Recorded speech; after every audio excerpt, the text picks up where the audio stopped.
Hello guys, in this video I'm going to show you how to add the frame to your canvas on the IbisPaint X application. But first of all, I just want to mention, please don't forget to subscribe to our channel, because at 100,000 subscribers we are going to show you all YouTube revenue statistics and growth strategy, how to make money online. So let's jump into it. First of all, open the application on your device.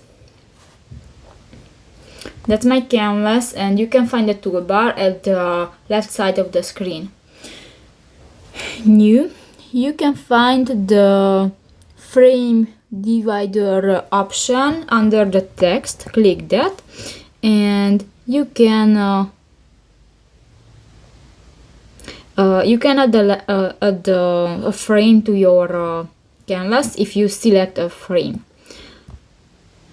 Actually, I don't select one, so I can't add the frame, but that's the mode how can you add the frame. So that's pretty much it for this video, guys. See you in the next one. Bye bye.